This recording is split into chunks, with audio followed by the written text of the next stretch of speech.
आपण lecture start करूयात. जे काही लॉज ऑफ इंडायसेस आहेत, आपले टोटल पण 10 लॉज ऑफ इंडायसेस पाहिजे, राईट? त्या टोटल 10 जे काही लॉज आहेत, या लॉज वरतीच टोटल आपलं लॉगॅरिथम चॅप्टर डिपेंड आहे किंवा बेस आहे. याच्या व्यतिरिक्त कुठलाही नवीन रूल यूज करायचं नाही. फक्त जे काही प्रॉब्लेम आहेत ते सॉल्व्ह करत असताना आपल्याला काही म्हणजे एका प्रॉब्लेम मध्ये मल्टिपल रूल यूज करायला लागू शकतात. ठीक आहे. थ्रू थिट 2-3 वेगवेगळे रूल्स वगैरे आपण जे आपल्याला यूज करायला लागू शकतात. ठीक आहे. ओके. आता स्टार्ट करूयात आपण. आपलं आता नेक्स्ट जे आपण लास्ट टाइम कुठपर्यंत आलो होतो की सिंपल पहिले जे काही 1-2 रूल होते त्याच्या बेस आपला सॉल्व्ह झालं होतं. प्रॉब्लेम सॉल्व्ह करून झाला आहे. आता आपण काय करणार आहे, पुढे नेक्स्ट तोच टॉपिक जे की प्रॉब्लेम्स आहेत ते आपण कंटिन्यू सॉल्व्ह करू. ठीक आहे. Okay. So one by one सगळे रूल्स आपले कव्हर होतील ह्या टाईपचे सॉल्व्ह करणार आहे. आता हेच लेक्चर आपण आज कंटिन्यू करूया. फर्स्ट प्रॉब्लेम, तुम्ही एक काम करायचंय, सोबत नोटबुक घेऊन बसायची. जे मी सॉल्व्ह कराल ते तुम्ही सॉल्व्ह करायचे. सो दॅट काय होईल की तुमची पण प्रॅक्टिस होईल आणि नंतर जेव्हा तुम्ही स्वतः सेल्फ स्टडीला जाल तेव्हा ऍक्च्युअल समजेल तुम्हाला की येस काय केलं होतं, कसं केलं होतं. आता जस्ट फक्त पाहिलं आणि नंतर सॉल्व्ह करायला गेलं तर मग कन्फ्युजन होईल. ही स्टेप कुठून आली, काय आली ते समजलं पाहिजे. ठीक आहे. ओके. आता आपला फर्स्ट प्रॉब्लेम आहे.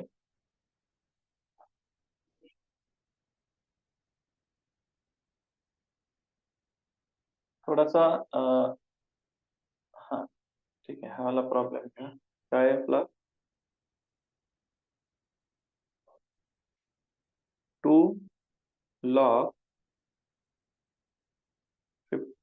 16/15 plus log 25/24 minus log 32/27. ठीक आहे. आता यात जर ऑब्झर्व केलं तर पहिल्या 2 टर्म मध्ये ऍडिशन आहे आणि लास्टच्या टर्म मध्ये सबट्रॅक्शन आहे. सो इथं आपल्याला दोन्ही रूल सायमल्टेनियसली यूज करायला लागतील. बट ते रूल सायमल्टेनियसली यूज करण्याच्या आधी एक प्रिकॉशन घ्यायची की आपलं जे काही लॉगॅरिथम आहे ते स्टँडर्ड फॉर्मॅट मध्ये आहे का. ठीक आहे. Okay. So standard format in the sense की सगळ्यांचा बेस सेम आहे का चेक करायचंय. इथं जर पाहिलं तर सगळ्यांचा बेस काहीच नाहीये, म्हणजे बेस सेम आहे आपला. इथं लॉगचा बेस काय होणार इथं 10, राईट? ओके. सो आपला जो काही कॉमन लॉग आहे तो इथं आपला कन्सिडर केला जाईल. तर बाय डिफॉल्ट बेस 10 येईल आपला. क्लिअर कॉमन लॉगचा. स्वतः तो काय आपला फर्स्ट रूल आहे ऍडिशनचा.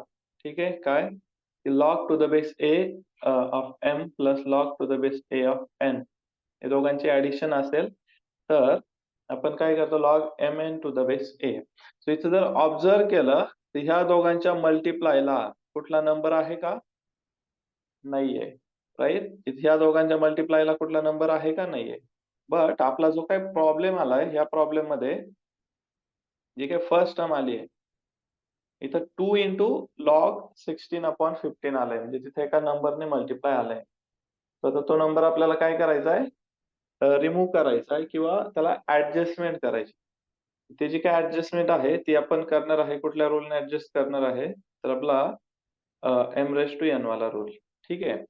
तर हा रूल काय सांगतोय, जर एन ने मल्टिप्लाय केलेलं असेल लॉगला तर आपण काय करू शकतो, ते एन ला एमच्या पॉवरला पाठवू शकतो, राईट?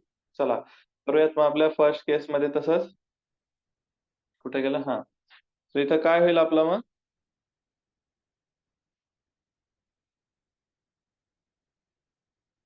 लॉग 16/15 चा स्क्वेअर होईल, राईट?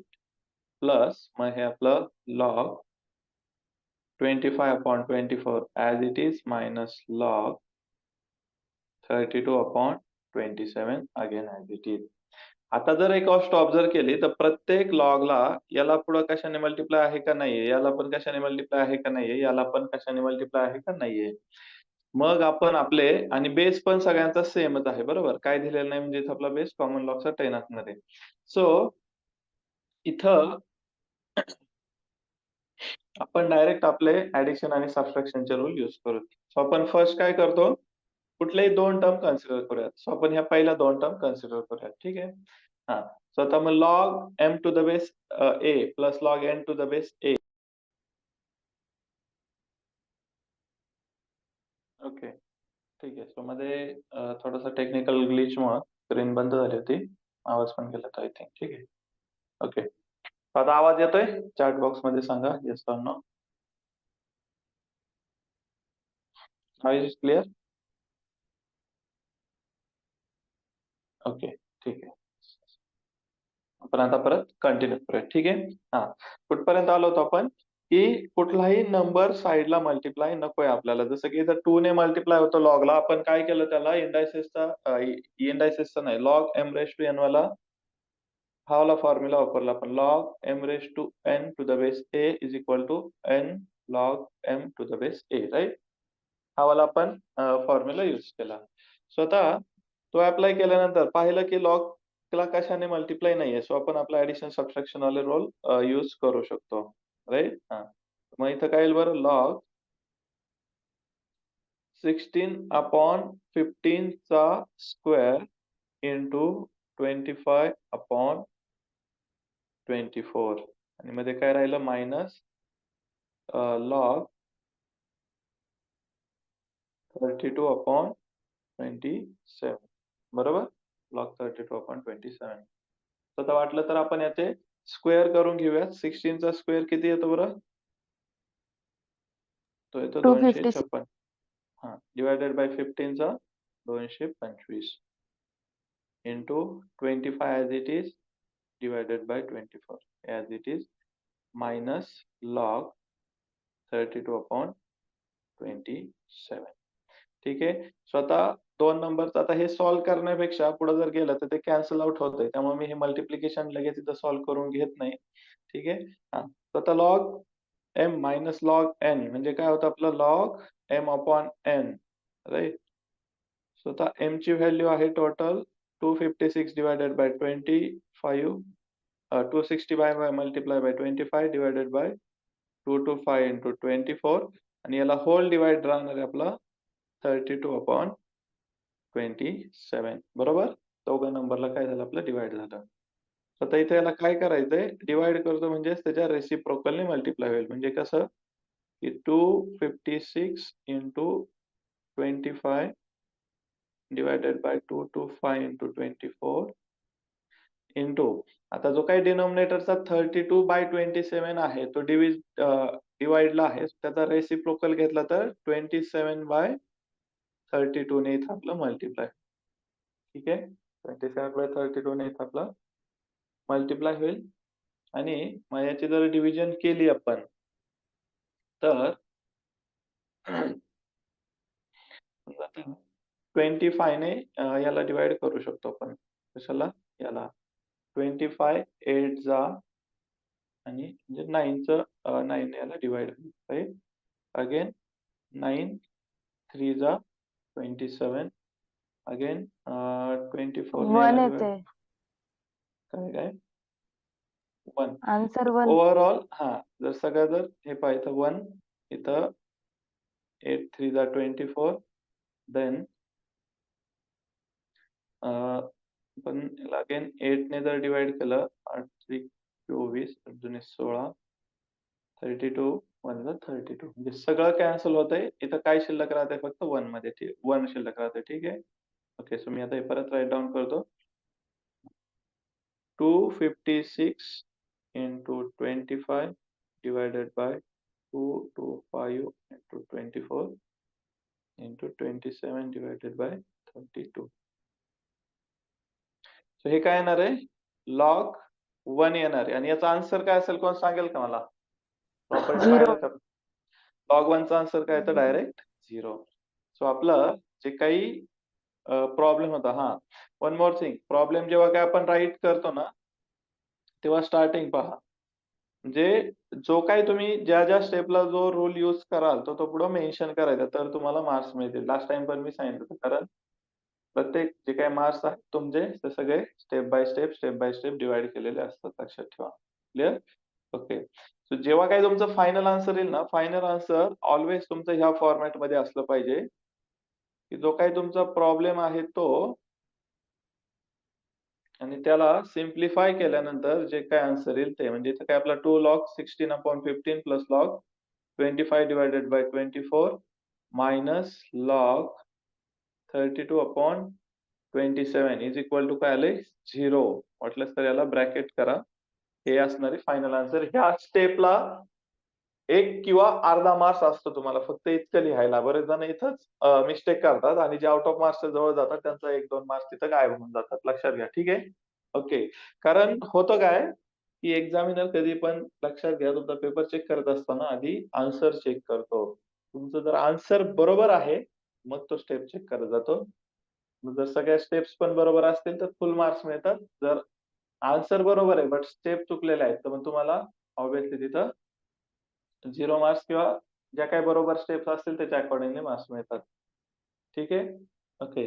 स्वतः घेऊयात एक्झाम्पल 2.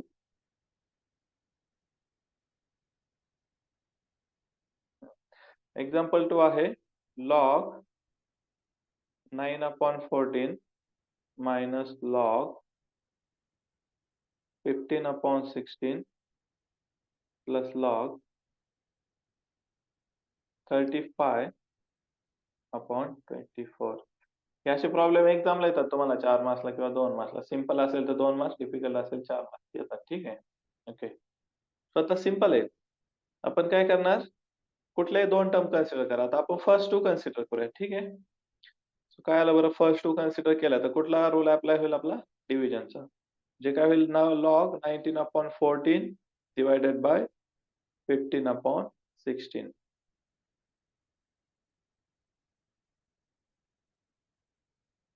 आणि पुढे हे ॲडिशनची term as it is 35 divided by 24.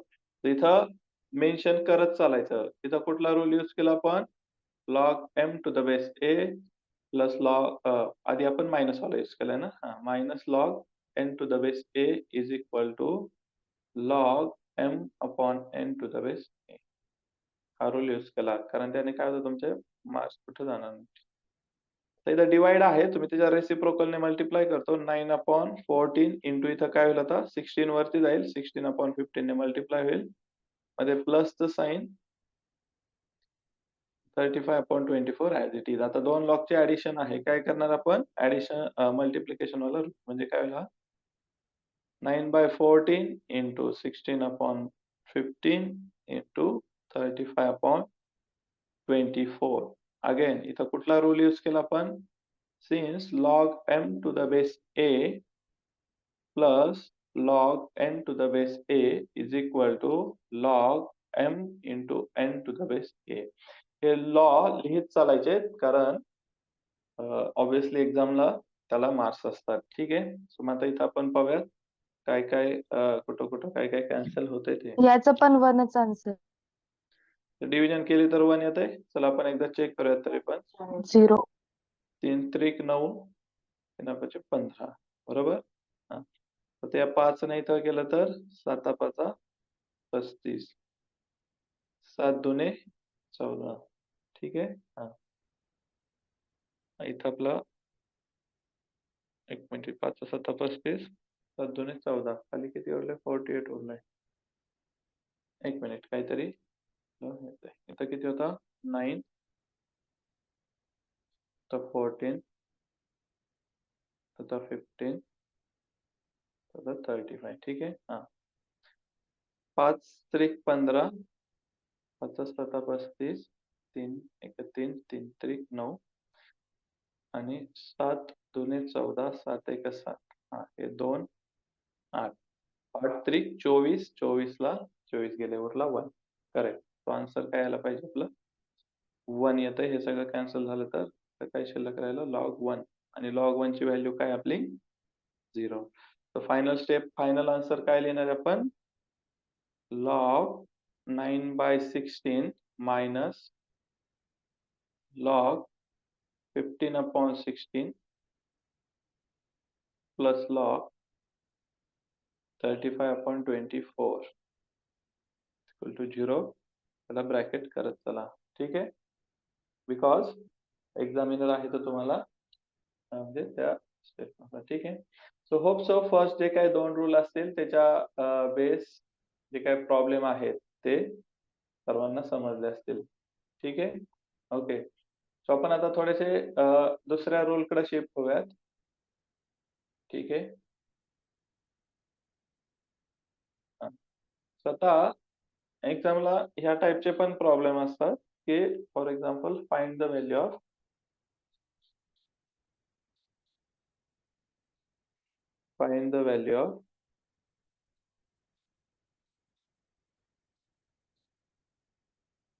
25 raise to, आता हा 25 ची पॉवर आहे हा, लॉग 8 टू द बेस 5 आणि याला आपल्याला सॉल्व्ह करायचे किंवा याला आपल्याला काय करायचं, सिम्प्लिफाय करायचं किंवा त्याची व्हॅल्यू फाइंड आउट करायची. ठीक आहे, ओके. सो आता इथं जो काय आपला रूल अप्लाय होणार आहे, फर्स्ट ऑफ ऑल जेव्हा असं something raise to something log असेल तेव्हा तेव्हा तुमच्या माइंड मध्ये एकच रूल यायला पाहिजे. कुठला आपला? A raise to log m to the base a, याची व्हॅल्यू काय असते आपली? एमच येते, राईट. म्हणजे a raise to log to the base a ही सगळी व्हॅल्यू कॅन्सल होते, फक्त एम ची व्हॅल्यू उरते. ठीक आहे, हा. मग चेक करायचं आपला प्रॉब्लेम प्रॉपर फॉर्मॅट मध्ये आहे का. 25 raise to log 8 to the base 5. तर इथं ए आणि बेस म्हणजे ते ए सेमच आहे बरोबर, बेस आणि बट आपल्या ओरिजिनल प्रॉब्लेम मध्ये आहे का? नाहीये. आपला जो काही प्रॉब्लेम आहे, प्रॉब्लेम मध्ये इथं 25 आहे, इथं 5 आहे. हे इक्वल आहेत का? नाहीये, राईट. हा. तर आता त्याला ऍडजस्टमेंट करून आपण इक्वल करायचा ट्राय करूयात. ठीक आहे, ऍडजस्टमेंट करून इक्वल करायचा ट्राय करूयात. सो आता 5 ला मी काय करतो, 25 चा स्क्वेअरच्या फॉर्मॅट मध्ये लिहितो. सो 5 ला काय लिहिलं मी? 5 चा स्क्वेअर आणि इनटू हा जो काय वरती log 8 to the base 5 as it is. आता अगेन इथं आपल्याला डायरेक्ट कुठला फॉर्म्युला युज करता येतो का? तर नाही करता येत. मग आपण काय करणार, आधी जो काही 2 आहे त्या 2 ला अगेन पॉवरचा रूल युज करायचा आहे. कुठला रूल युज होणार आहे? n log m to the base a is equal to log m raised to n to the base a. हा वाला रूल इथं आपण यूज जर केला तर काय होईल बरं? हे 5 रेज टू लॉग 8 चा स्क्वेअर टू द बेस 5. 8 चा स्क्वेअर का झाला? बिकॉज हा 2 मल्टिप्लायला होता. ह्या रूल नुसार तो काय झाला? 8 च्या पॉवरला गेला, सो 8 चा स्क्वेअर झाला. ठीक आहे. आता जर ऑब्झर्व केलं तर येस, हा बेस कसे झाले आपले? इक्वल झाले, राईट. आपण जो काही वरती लिहिलेला फॉर्म्युला आहे तो यूज करू शकतो बिंदास. याची व्हॅल्यू काय येईल? Direct 8 square. 8 स्क्वेअर मीन्स काय झाली? 64. That's it. हे असणार आहे तुमचं आन्सर. सो आपण लिहूयात आपल्या फायनल फॉर्मॅट मध्ये 25 raise to log 8 to the base 5 is equal to 64. 2 मार्क्सला असले प्रॉब्लेम येतात एक्झामला. ठीक आहे. हे सगळे जे काही प्रॉब्लेम आहेत ना, हे सगळे तुमचे MSBT किंवा तुमच्या कॉलेजच्या एक्झामला आलेले प्रॉब्लेम आहेत, लक्षात घ्या.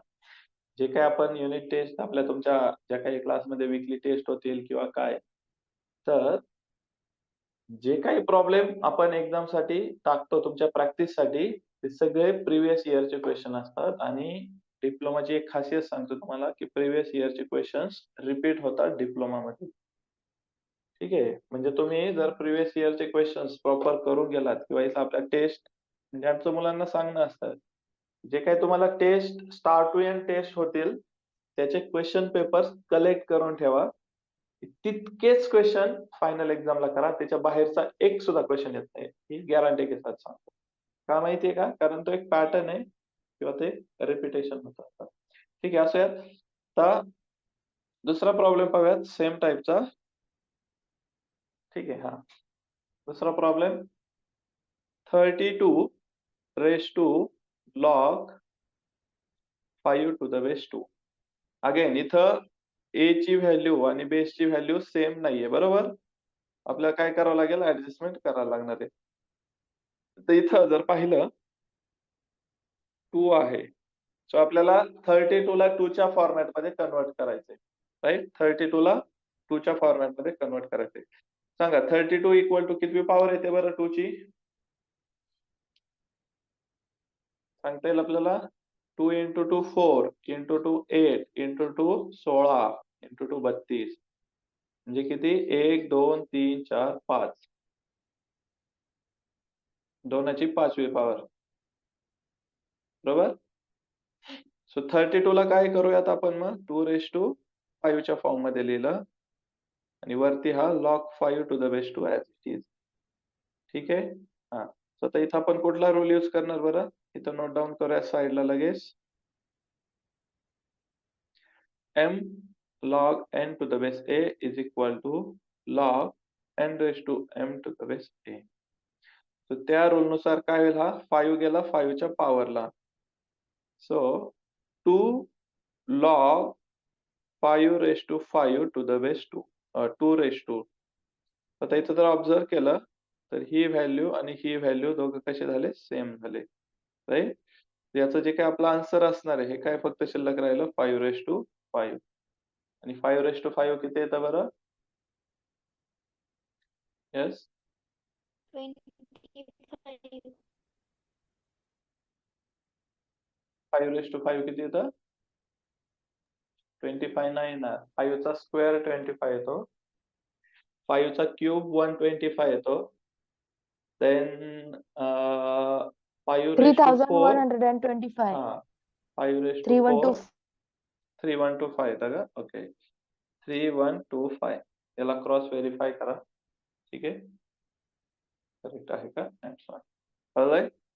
खूप सिंपल आहे. हे टोटल तुम्हाला 6 मार्क्सला येतं एक्झामला आणि हे जर कॅल्क्युलेशन जर प्रॉपर असतील ना, तर एकदम आरामात प्रॉब्लेम सॉल्व्ह होतात. ठीक आहे? आता थोडंसं ह्याच टाइपचा थोडंसं फक्त वेगळ्या ॲडजस्टमेंट वाला किंवा थोडंसं आपण काय म्हणूयात त्याला किचकट टाइप त्या टाइपचं घेऊयात. ठीक आहे? हां. प्रॉब्लेम आहे 12⁻log 5 to the base 2√3. 5 to the base 2√3. So आपलं आता ऑब्व्हियसली ह्या टाइपचा प्रॉब्लेम आला तर टास्क काय असतंय? हे दोघं जण कसे करणं त्याला? इक्वेट करणं. बरोबर? किंवा दोघांना इक्वेट नाही म्हणजे काय म्हणूया आपण त्याला? इक्वल फॉर्मॅटमध्ये लिहिणं. ठीक आहे? ओके. आता त्याला आपण ॲडजस्ट करूयात. जो काही आपला 12 असणार आहे. 12 याला कसं लिहिता येईल बरं मला? 4 × 3 च्या फॉर्मॅटमध्ये. बरोबर? हां. आता काय करूयात दोघं साइडला आपण काय करूया स्क्वेअर रूट घेऊयात. सो इकडं काय root square root of 12 is equal to √4 into square root of 3. So √12 is equal to square root of 4 येतो 2 आणि हा √3 ॲज इट इज. म्हणजे ॲक्चुअल जो काही 2√3 असणार आहे, हा काय झाला आपला? Square root of 12. ठीक आहे? हां. आता सो काही आता मी काय करतो? स्क्वेअर करतो बोथ साइडला. सो स्क्वेअर केला बोथ साइडला. सो इकडचं तर स्क्वेअर रूट निघून गेलं आणि इकडं काय आलं 2 इंटू √3 चा स्क्वेअर. ऑलराइट? 2 इंटू √3 चा स्क्वेअर. सो इथं जो काही 12 असणार आहे, या 12 ला आपण √3 च्या 2 इंटू √3 च्या फॉर्मॅटमध्ये लिहिण्यासाठी 12 इज इक्वल टू 2 इंटू √3 चा स्क्वेअर असं लिहिणार आहे. कळतंय हे कसं घेतलंय, काय घेतलंय? सो 12 ला काय केलं? 2 इंटू √3 चा स्क्वेअर आणि हा आपला log 5 to the base 2√3. Again इथं आपला कुठला रूल यूज होईल बरं? m log n to the base a is equal to log n to the base a. So implies that तर हा 2 आपला 5 च्या पॉवरला जाईल. 2 into √3 raise to log 5 square to the base 2 3 राहिला. आता इथं कुठला रूल आपला अप्लाय होईल? a raised to log a of m is equal to m. So implies that middle सगळ्या टर्म्स कॅन्सल झाल्या, फक्त m ची व्हॅल्यू जी की 5 स्क्वेअर आहे. हा implies that फक्त काय शिल्लक राहिला किंवा इक्वल टू लिहूयात. इक्वल टू काय शिल्लक राहिला? 5 स्क्वेअर म्हणजे काय आलं हे 25. ठीक आहे, 5 स्क्वेअर म्हणजे काय आलंय आपलं 25. याचा आन्सर कसं लिहिणार आपण? Hence 12 raised to log 5 to the base 2 root 3 is equal to काय आलं आन्सर 25. त्याला ब्रॅकेट करायचे. कळलंय? हे सगळे प्रिव्हियस इयरला आलेले प्रॉब्लेम आहेत. 2-2 मार्क्ससाठी 2-2 मार्क्ससाठी येतात. ठीक आहे. तर हे जो काही आपले